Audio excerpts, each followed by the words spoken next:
Epson L4260, ayan, magre-reset tayo ng ganitong printer, Epson, ayan. Pagka may receiver na kayo, pupunta kayo sa computer nyo, ayan, dito tayo, ito yung receiver natin. Nire-reset lang po yung mga hindi na nakakapag-print, hindi makapag-scan, photocopy, yung Xerox, ganyan. Kaya may lalabas dun sa logo, service required, o kaya minsan, ano ba yung tawag dun, yung Epson need service. Yan, yan yung mga ganun, pagka ganun mga logo, yun yung nire-reset sa screen. Ngayon, pag may receiver kayo, ayan, double click nyo lang.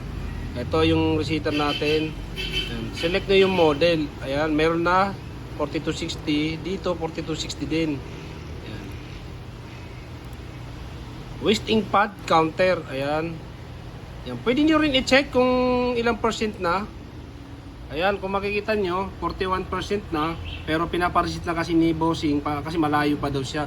Ngayon, alisin natin yung 41 para 0 na. Ayan, check lang natin. Yung sa gitna, wag na kasi 0 naman. Dito na lang, tapos initialize. Ayan.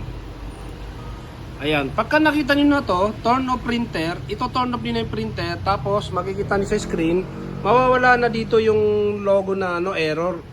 Ayan, kaya ayan, i-off natin. Ayan, turn off. Yan, ganun lang. Tapos pag on nyo, makikita nyo wala na yung error dito. Tapos makakapag-print na kayo ulit. Kaya yun, huwag niyo pong kalimutan i-like, i-share yung video natin. Maraming salamat.